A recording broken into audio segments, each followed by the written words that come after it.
Hi, Gretchen. Hey, Kristen. It's so good to see you. You as well.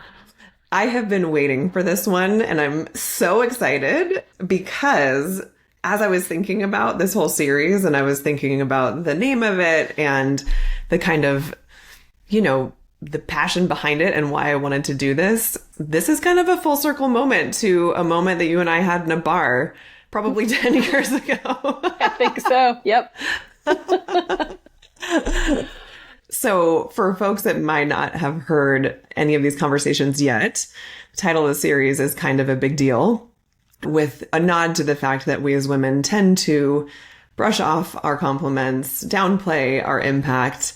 And the reality is our lives and our careers and our journeys are a big deal. And so Gretchen, who I have known for a number of years at this point, we have been kind of on this journey with each other around what it means to kind of own a little bit more of who we are as leaders. I feel like we've grown up together a little bit in some ways. And this moment I'm thinking of was, years ago when we were sitting with another colleague of ours, and I can't even remember what event we were at or why we were in a bar at this point, but those days we were always in a bar, it felt like. And maybe you'll remember this, but there was some catalyst that got us all talking about the fact that the three of us were just absolutely awful at taking compliments, and it made us super cringe and super uncomfortable, which still working on, by the way. But in that moment, Gretchen had this brilliant idea of let's all go around the table and share with each other something that we admire or respect about the woman in front of us.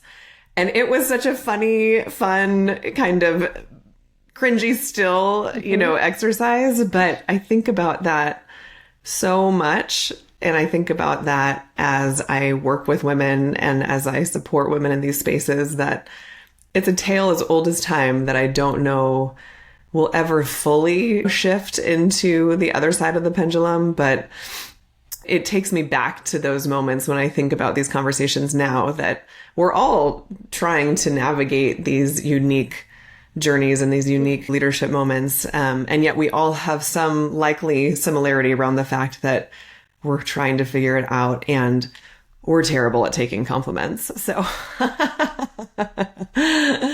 I'll let you introduce yourself a little bit more in a moment. But do you remember why we were having that conversation? I do. I remember vividly because it was a transformational moment and such an eye-opener. We were in Oakland. We were there there was an art event that night. I don't remember the full reason we were there, but we were catching up with this third friend / colleague of ours. And I had said to you something along the lines of, it's been so amazing working with you, and you're so smart and you're so talented and you do all these great things. And you were like, no. And I was like, oh my gosh, here's this woman that I think is absolutely incredible, and she doesn't think she's incredible.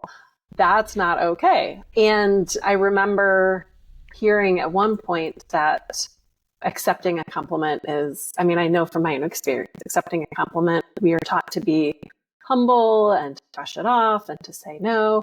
But the reality is there's really nothing more powerful a woman can do than accept a compliment. Because it's powerful for herself, it's powerful for the other women around her who see her as a role model. And so that moment of sitting in that bar in Oakland and awkwardly, but lovingly, very, very earnestly giving each other compliments and having to sit there while looking at someone while they're saying nice things to you, and then having to say, thank you so much, I appreciate it. It was really, really hard, but transformational, I thought. So.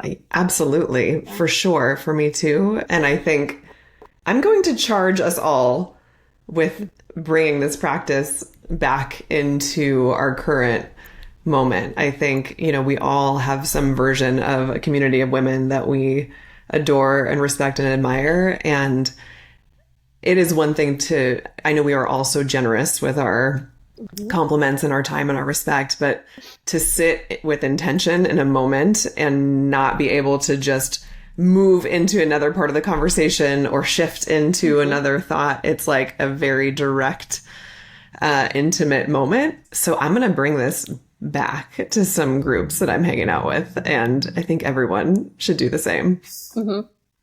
Okay. So back to Gretchen, who is just, I get the true honor of introducing women that I have known, throughout this journey. And Gretchen is, I don't even have the words sometimes whenever I talk about her. She is truly one of the most solid, kind, crazy smart, absolutely present. That is a word that I think you cannot use for many people. And the fact that you show up in every space with like full awareness, full energy, you're in the moment, and that just makes you such a powerful presence, because so many of us are constantly juggling a million things. And it's not to say that you're not doing that also, but when you're dropped in, you're dropped in. And it allows people, I think, to show up differently as well, because they know they have your full attention, and they know that they are going to get an incredible conversation every time they're in conversation with you. So I have had the true pleasure of getting to watch Gretchen go from being this incredible influence in the community she was a part of when we first started working together, to now running an organization that is doing deeply impactful work. So when she and I met, I also had a conversation with Donnie, who I shared her interview recently. The three of us met at the same time when Gretchen was also at the Central Valley Community Foundation. And I always think they must have thought we were the weirdest people ever, that just like showed up from the Bay Area and Sacramento into Fresno to like launch this crazy idea about doing some event series together. But they were both so gracious and so open to the conversation, which I thought was so awesome. And she really led some powerful, powerful initiatives for the Community Foundation that I'd love for you to talk about.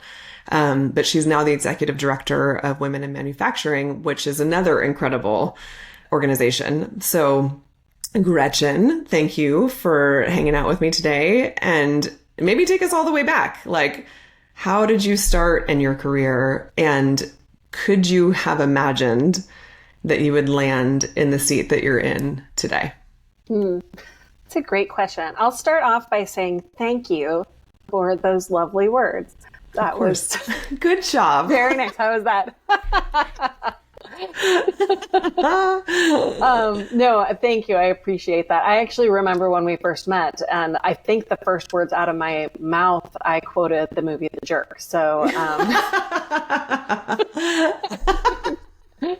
I think that's our relationship. That's a great place for our relationship to start. But it is good foundation. Yeah, so my career, I actually started out working in politics and government. I was a legislative aide in the Ohio State House. I worked on political campaigns, moved into local kind of commercial and economic development at the neighborhood level, working at a CDC in Cleveland, really focused on supporting small businesses and, what it takes to start a business, lots of ethnic businesses, really amazing, vibrant community level work. Did a lot of historic preservation, moved on to the Cleveland Food Bank, where I knew I was going to work in, nonprofits my whole life, and wanted to learn how to fundraise, because that's an important part of it. So, you go to a place that does it the best. So I worked at the Cleveland Food Bank and really had tremendous opportunities there to work with talented and gifted women leaders who were making a difference in the community, and just really strong people who I feel like for the first time really saw me as a leader and started to invest in me. And then I ended up getting a fellowship with the White House Strong Cities, Strong Communities initiative, and moved to Fresno in 2012 for a 2-year fellowship. Again, had really phenomenal women leaders and mentors who pushed me and encouraged me and helped me see a different way to do things. And my 2-year fellowship ended up being, extending to about a decade in Fresno. And so was able to work in a lot of community and economic development spaces. Really, what makes communities great? What resources do people need to thrive?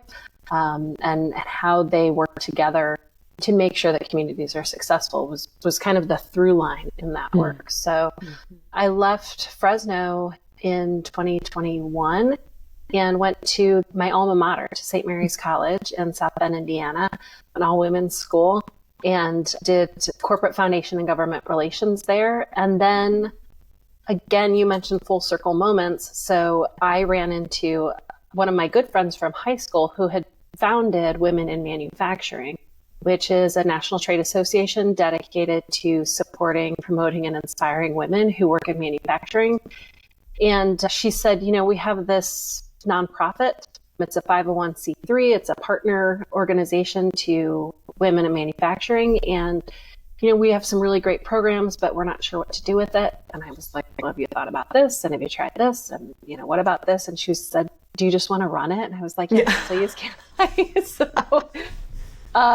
So I've been there for about 2.5 years. Wow. It's been really phenomenal to be working in the manufacturing sector and to be doing programming that every day supports women who work in tough but really promising industry where there are opportunities to connect and to grow and to do lots of different work, and to be able to provide them with the resources to succeed in those careers has been amazing.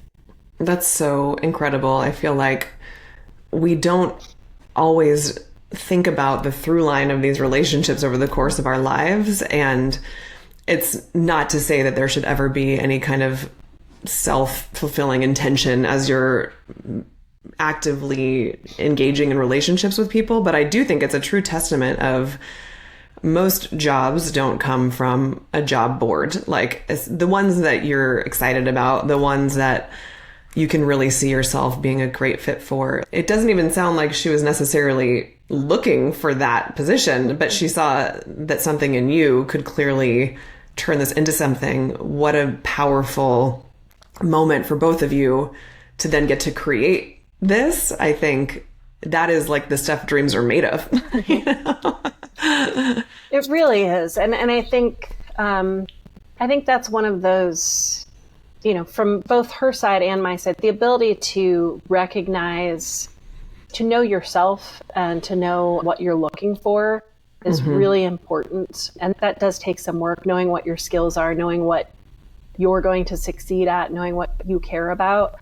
So it made sense for me to know that I wanted to work at an organization that was mission driven, right? That supported things that I care about, that built on skills that I already had. So having that self-awareness is really important. And I think from her standpoint, she built this organization just out of necessity. Manufacturing, she had worked for 20 years in the manufacturing space. And every time she encountered women, they would say, I love working in this industry, but I feel alone. And so she did what women do, right? She started making those connections. She started saying, oh, you know who you should talk to, right? And so that DNA is baked into the organization. And that's what she saw in me, because that ability to connect, that ability to break down walls, to ask questions, to say, what do you do? Who can I connect you with, right? Like women do that so well. And that's how we create opportunities for one another. When you all talk about what it means to support women in this space, what does that directly, look like? And how are folks, as they're entering into this kind of community that creates some scaffolding around their positions, or how they are needing support in this very specific industry, what does that look like? Yep. It's a great question. And there's a couple of different answers. So one is the kind of programmatic work, right? So we do programs that offer leadership development and the kind of durable skills that future-proof your career. So like the ability to negotiate or have tough communications or emotional intelligence, right? All of those skills, no matter what job you're doing, you need those skills. And with the advent of technology and AI and robotics and all of those shifts that are happening, especially in industries like manufacturing, those skills become more important. So, at the Education Foundation, that's the type of training and leadership development that we do. There's also the community of support. So networking and mentoring and sharing best practices and having industry insights, having research on the industry, because we can't talk about it if we don't know about it, right? All of those types of things that a trade association and an education foundation should be doing. And I think the other answer is, when women come into our programs, we always survey them at the beginning and say, what are you hoping to get out of this program? And the response that we get so often is confidence. Mm-hmm. And it, like, every time I see it, and it is overwhelmingly, and every time I see it, these are women who have skills and have experience and have everything they need to succeed in their career, and they're missing confidence, right? Like, wow. That speaks to something larger than what's happening in our industry, right? That is systemic, gender-based, something that we need to focus on and continue focusing on. So, teaching skills builds confidence. Having a network builds confidence. Being surrounded by people who say, like, yeah, I feel that too. That builds confidence. So technically we're in the business of providing all of these other resources, but at the heart of it, I think that's what a lot of it is. We work with a coaching firm, and they have some data that says that women and men with the same background and experience, right? So, like, everything else about them is the same, that women don't catch up to that confidence that men have until they're 40. Oh, right? Really? Oh, right? My gosh. So, like, think about all of those important years of your career, right? Skill wise, you are on par with your peers, but you don't have the confidence. So if that's what's holding you back, then we need to unlock that. Which again kind of goes back to that accepting praise and saying thank you when someone offers you a compliment, right? That's a confidence thing. So I think it's really a gift to be able to work every day and doing that type of work and unlocking that confidence. That's so amazing. I wonder, that brings up so many questions just around how do we get to that earlier? You know what I mean? Like, it's so important that we're doing this work at this moment, but like, how do we catch women up before they reach middle age? I'm curious about that. I think about that with my own kids, right? How do you instill a self-knowing and a self-awareness and a foundation of just, I'm okay. Yep. And because I think that just I'm okay and feeling confidence is it can feel big, and it can feel a little bit like maybe not reachable in some ways or in some spaces. But if you have that just foundation of knowing, I do think that lends itself to creating confidence down the line, and just not needing that external validation or not needing someone to tell you that it's your turn to go. Like, it's your turn to go. And I really hope we see some of that shifting with our younger girls, because by the time you're 40, man, you've lived a life. Right. Well, and you've missed out on opportunities, right? That impacts your career, that impacts your financial well-being. And I think you're right. Confidence is not the same as bravado, right? Or 100. arrogance. Yeah. Confidence is actually quiet generally, and it's leadership, and it comes from knowing yourself. I remember the first time, a huge impact for me was the first time I took strength finders.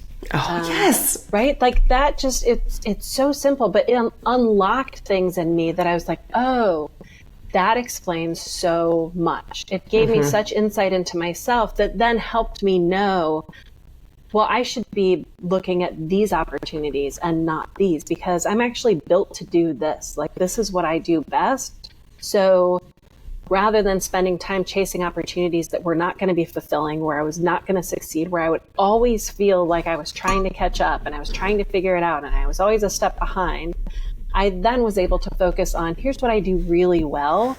And guess what? I had more confidence. And then I was able to lift up people around me and help support them, instead of feeling like I was backed into a corner, like fighting and struggling to survive. Totally. Thrive, right? Yes. It's just a different mindset. And so I think you're right. You have to know yourself to then put yourself into a position where you can succeed, and then you feel confident there. Absolutely. I think StrengthsFinder is one of the critical things for me in my life. I have literally half the reason why I have really honed my focus and the work that I'm currently doing is because I saw a massive gap once I took my Strengths Finder and realized, oh my gosh, I'm building a business that is fully in service of strengths that I had conditioned myself to be good at, not necessarily the ones that came naturally. And I think many women have become really good at winning at things that maybe aren't actually in line with where their true talents lie.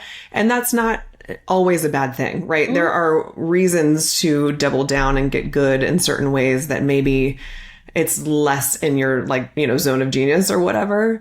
I think back to my years at McKinsey where, I mean, they taught me how to be a professional, right? Like I showed up to McKinsey as a hot mess and they literally taught me how to show up. Like I am not a naturally organized person. I'm not a naturally, execution oriented person. I tend to like to live in the ideas and the strategy. And so they really helped me hone those pieces of me in. The issues come with when you see that equals success in some ways, and then you double down on those elements and then potentially spend a little too much of your career focusing on these elements that aren't actually, serving you or the people you're serving as well. But that's so tricky because I do think we are wired to want to win. And so I think you're right. A lot of that does come with time. I hope in younger generations that timeline is sped up a little bit, maybe. I've shared this with you, and I think I shared this in another conversation that I recorded, but I remember when I turned 40 and someone asked me well, how do you feel?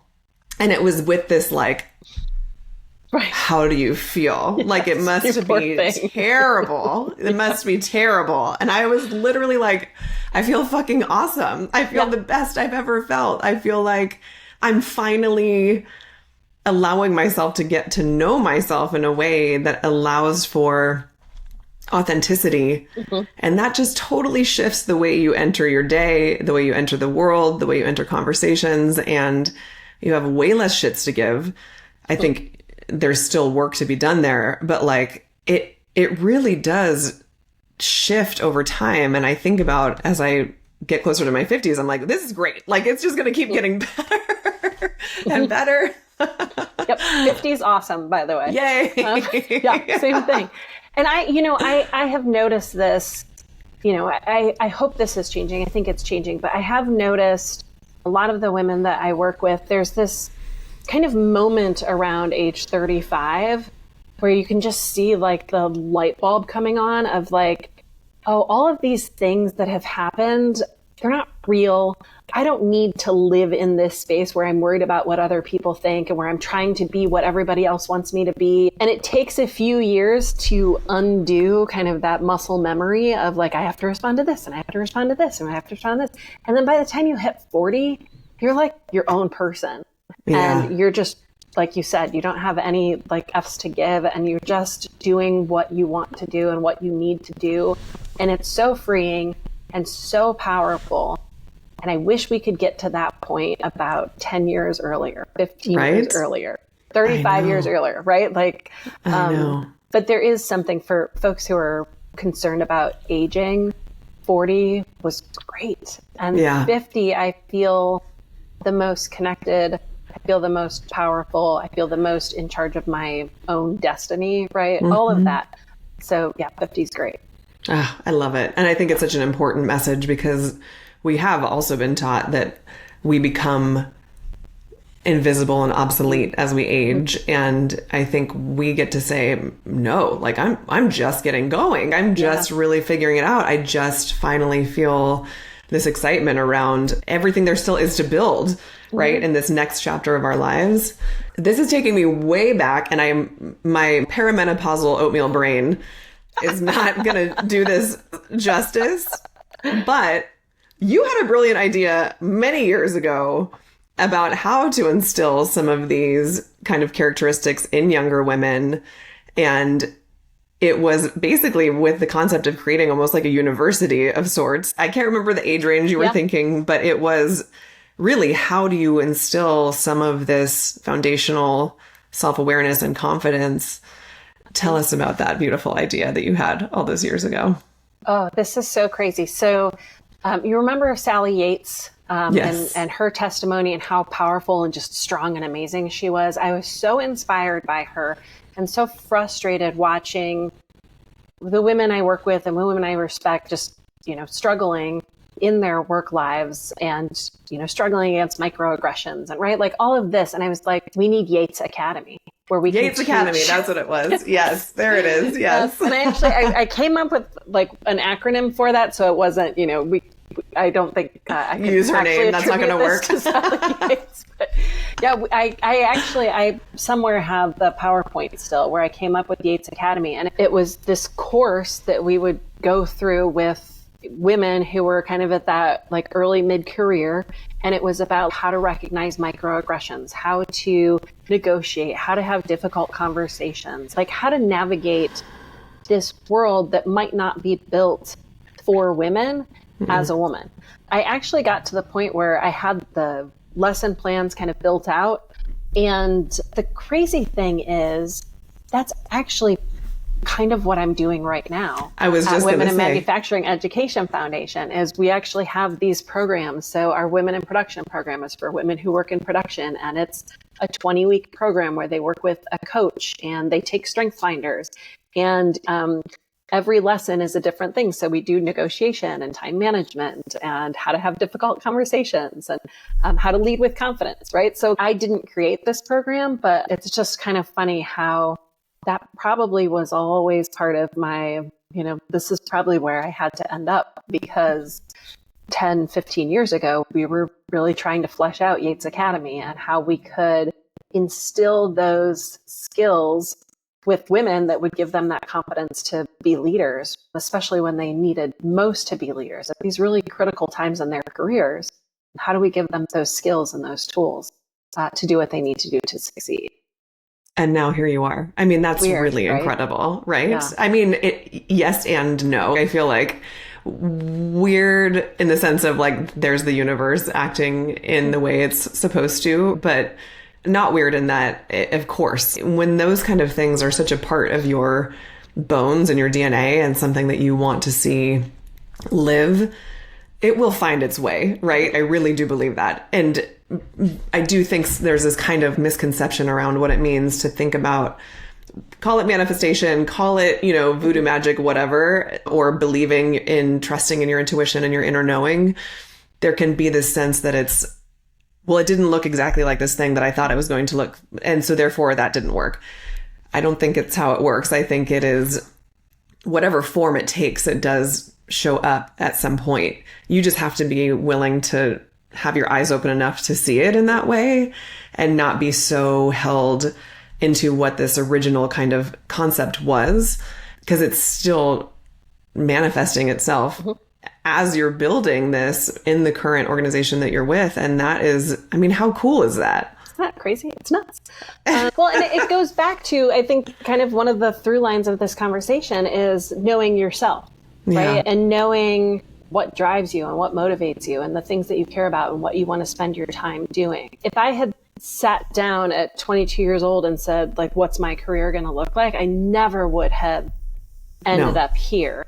Right. But knowing the things that I care about, surrounding myself with people who will support me and give me opportunities, and then being ready to take opportunities when they come, because I know this is something I care about. So when I had that conversation with Allison, and she said, here's what we're trying to figure out. And I had the confidence to say, well, have you thought about this? And maybe you could do this. And, let's talk about it.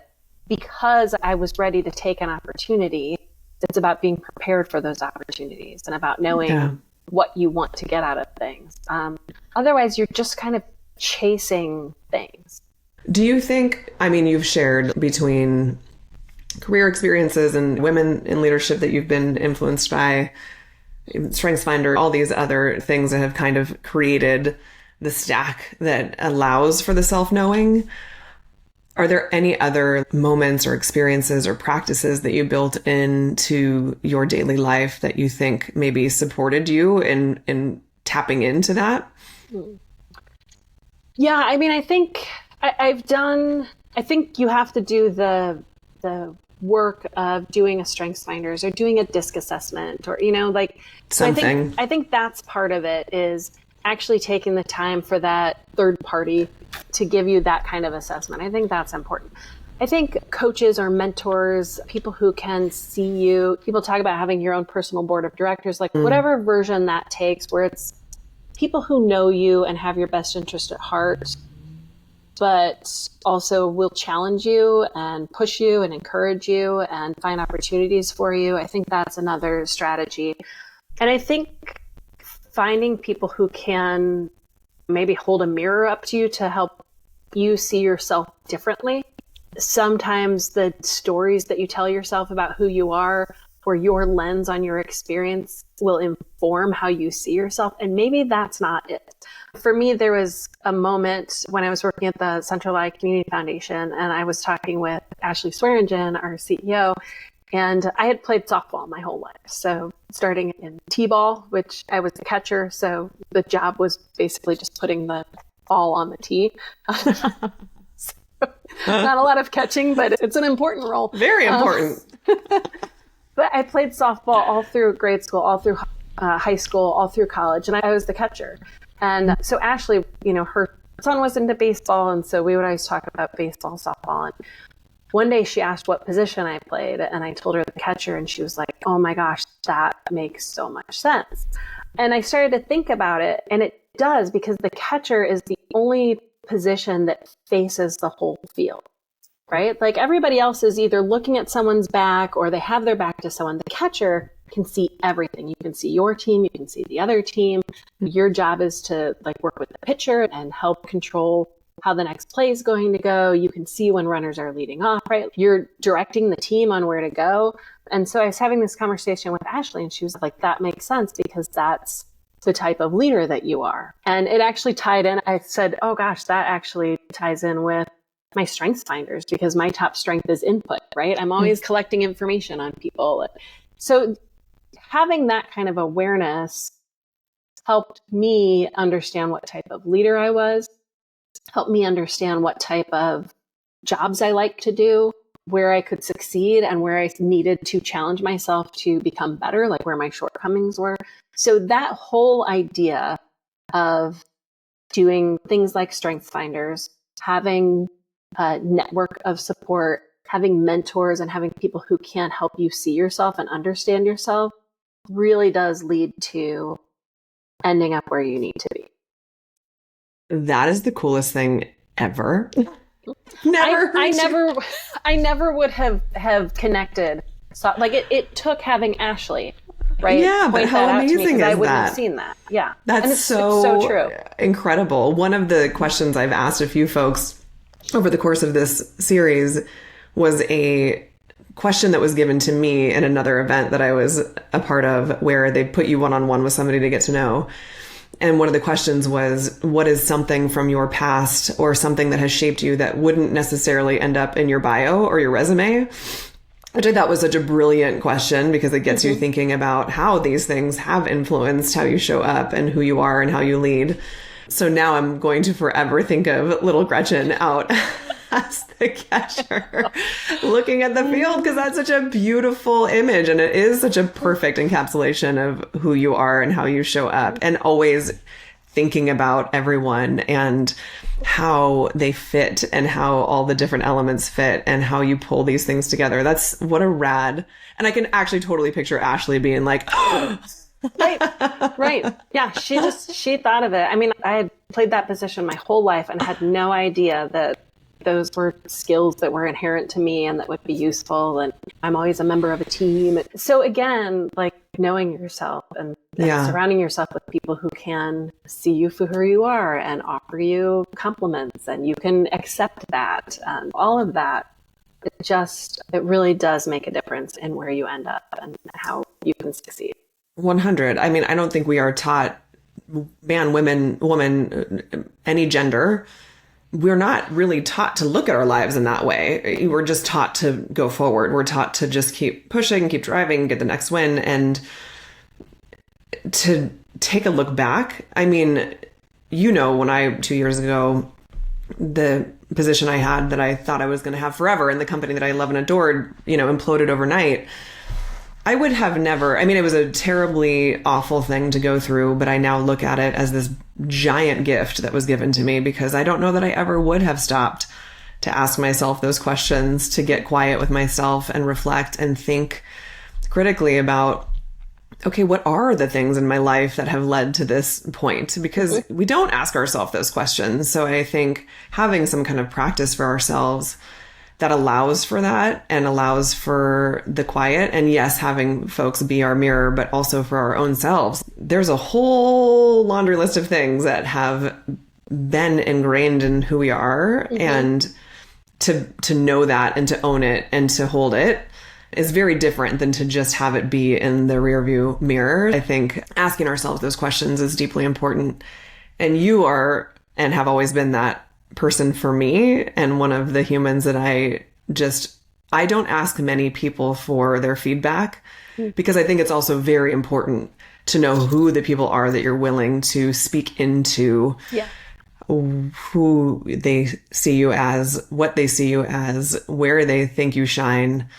If you're not careful there, people can have a really loud voice, and you can sometimes give an outsized opinion to folks that maybe don't have your best interest at heart. And so I've learned over the years, like my green room, we call it the green room now. My green room is hella small. There is a very small group of humans that I am willing to allow space and energy around who I am, frankly. And I am so friggin' lucky that you're one of those people for me. I feel that way about you too. Having the wrong people having a loud voice in your head is so destructive.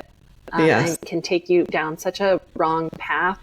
And so it's really important to surround yourself with good people. And I feel that way about you too, that you tend to be a good touch point for me, and you tell me the truth.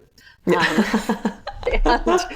I trust you. I see how you act with other people. I see where your intentions are. I see the conversations that we've had have led me to good things, right? Those are all ways to know if you're lending your ear to the right person or the wrong person. That's such a beautiful point. I think sometimes you almost can't know until, you can know, right? There's an inner knowing of, I don't know, like this person feels a little, but if you are not fully tapped into the authentic version of who you are, it's really easy to maybe see the bright, shiny object or somebody that's selling you the, whatever, fake Rolodex. Right. Right. You can spend all of your time saying, oh, this person said something great about me, and now I have to go follow them, and I think I'll follow their path. And you can spend a lot of time being led in the wrong direction. And I think you're right. Like, you have to trust your gut is one thing. That knowing how to listen to your gut is key. And I think also just when you see how someone behaves, my grandfather used to say, when someone shows you who they are, believe them. Believe them. Right. Yeah. And so that I think is really, that's key, is knowing when to give someone a second chance and when to just say, like, yeah, you're not here for me. It's tough to know, like, when you're finding the good in people that maybe you shouldn't be, or you're finding false good, Yeah, so that's interesting. Totally. That's not a word, I don't think. But you just made it. False good. It's a thing now. That'll be one of the lessons in Yates Academy is how to avoid the false good.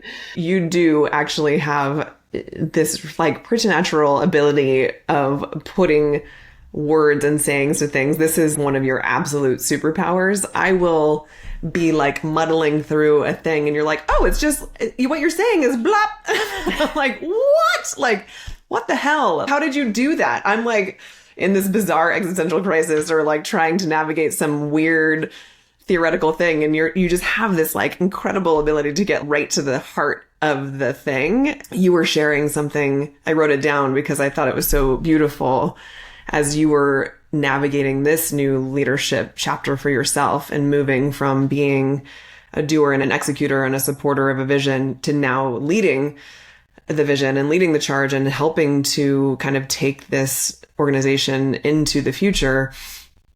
You said it's like shifting gears on a bicycle. And we're so used to like pedaling, like go, go, go, go, go.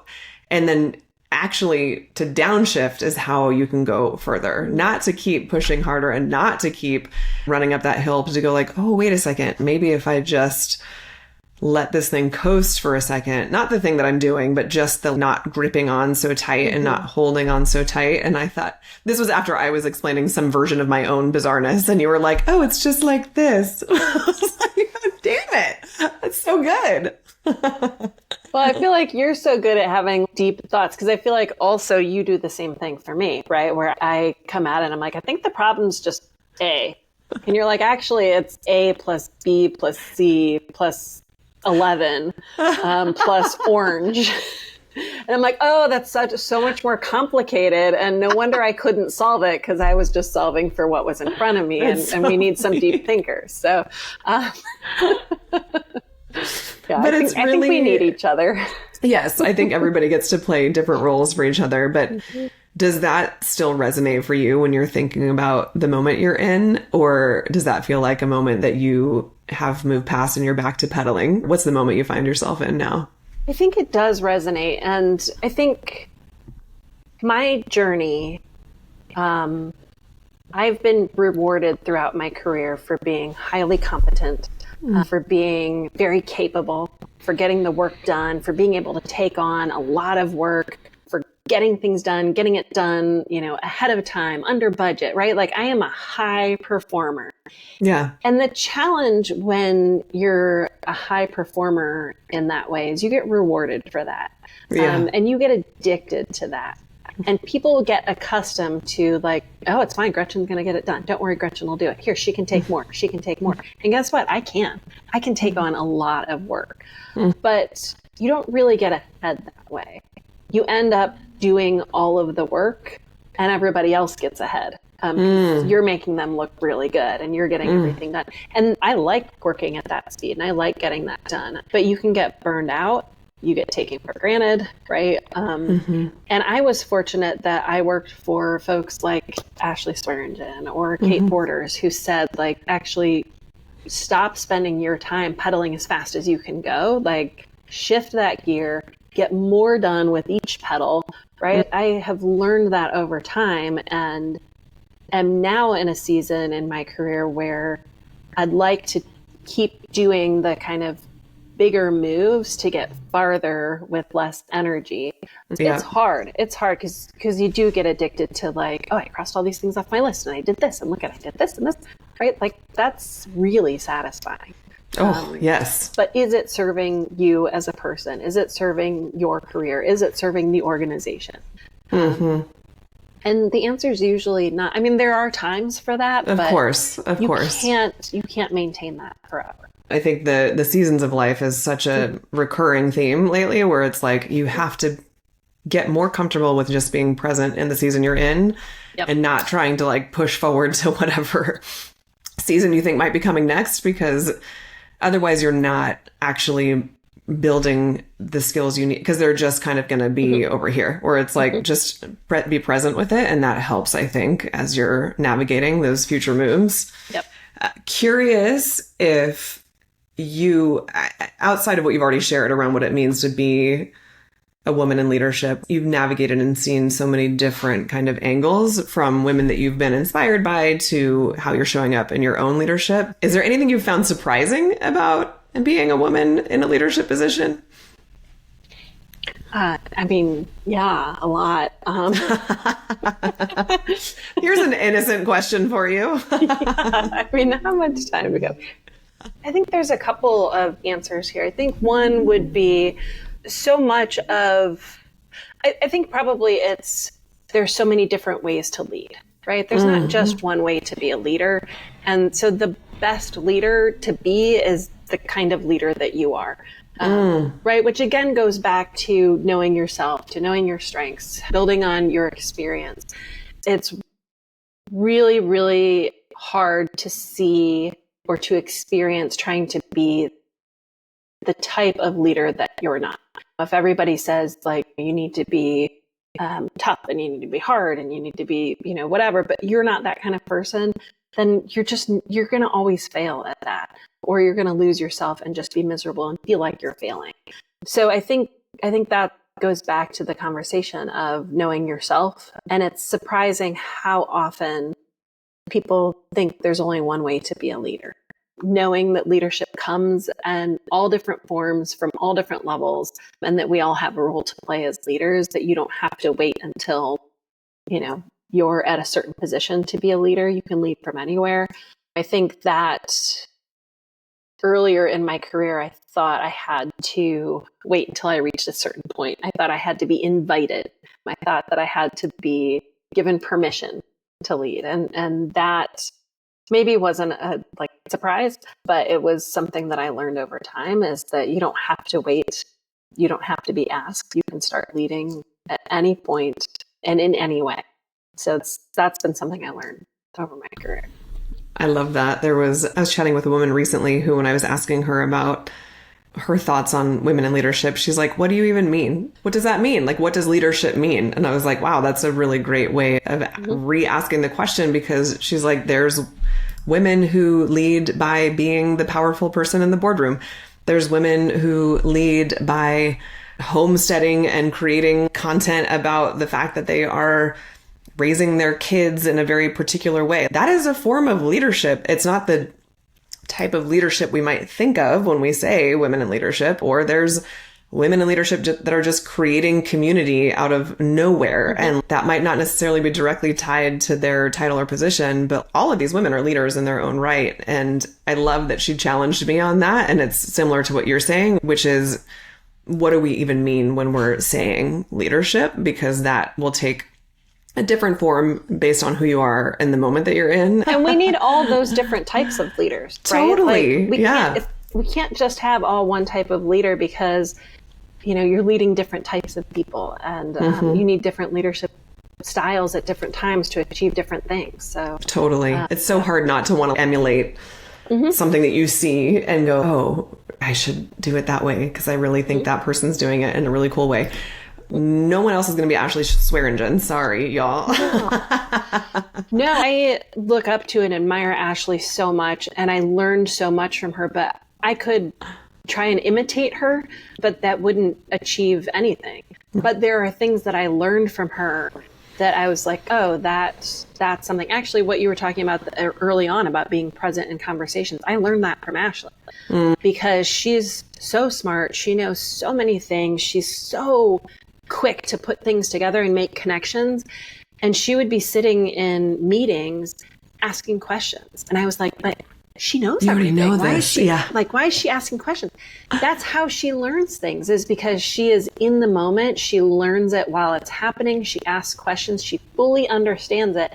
And then it's hers forever to take forward and, apply elsewhere, right? That's so important to learn from her. So I couldn't be her, but I learned that skill from her, and it served me well. Yes, Put that one in my toolbox. So, I think that's a great reminder, though, for any woman that's maybe a little bit earlier on in their career that sees Ashley. She is such a powerhouse, and she does show up in a way that you're like, oof. It could be real easy for any woman that is around her to go like, I want to be just like that. But to your point, that is not the point. The point is, how do you learn from somebody that you find so brilliant and kind of pull in the pieces that will serve you in the way you lead? Can't lead and imitate at the same time, right? Leadership means that you are in your own shoes and you are using all of those tools to achieve whatever goals you're working towards, right? You can't do that at the same time. It's like, trying to parallel park with your radio playing loud, right? You can't back up and listen to the radio loud at the same time, right?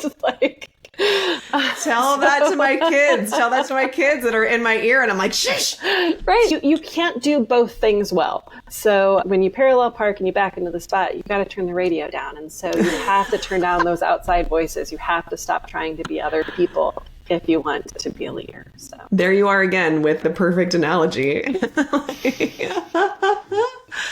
Okay, last question that I always end with is, as I work with women more recently and thinking about how they're building for today, but how it's also in service of where they think they might want to be in 10 or 20 years. And ultimately that is building towards a legacy. And that's not legacy like, oh, when we die, we leave this behind, but more of a living legacy around as we age and as we enter these next chapters of our lives, how do we want to be showing up and what kind of impact do we want to be having? So I ask everyone, what does building a legacy mean to you? Such a good question. Part of it is I really want to have a sandwich named after me. Like that. Just Stop like it. Manifesting that. Like the Gretchen sub? Like I know, but my name doesn't lend itself like that well to be like the Gretch. Right, or like no one wants to eat like Gretch. it doesn't work. So that's part of I'm manifesting that is I've got to figure out how to have the sandwich. It's probably going to be like a turkey Reuben, something along those lines. So I love that. Yeah, I like it. Yeah, so that's part of the legacy. But I think it really is about when I look back at the things on my career that I'm the most proud. It's always been when I've been part of a team. It's always been when I see someone I've worked with who's gone on to do great things, who then can point to something that we worked on together or that they learned from me or planted those seeds that eventually grew into something. I think it's things along those lines. It's really, for me, always about sending the elevator back down. Mm-hmm. The most rewarding thing would be to know that whoever's coming up on that elevator is getting out at the top floor and, doing amazing things. Whether that's professionally or personally or having an impact on the world or their community, for me, that's what legacy looks like, is really planting those seeds that then grow into something down the road. I love that. I love that so much. I feel like no better person to be thinking about it in that way than you. It's literally how you live your life. It's how you show up. It's the work you do. It's always been the work you do. So I can't wait to see what sprouts. I can't wait to see what continues to grow. I can't wait to be talking in 20 years and going like, remember when we had that chat? We need to go back to that bar in Oakland and yes this time it'll be, remember when I asked you to do that weird thing on that video that time? Remember when I made you accept compliments about yourself, right? I mean, these are right, those, but also, I mean, this is the perfect example, right? Like that conversation was a seed that got planted, and so many years ago. I'm not taking credit for that, but having that conversation, right, is look what you did with that. Like, that's amazing. 100%. You're amazing. Thank you so much. So good to see you. Yeah, you too. Thank you. Bye. Bye-bye.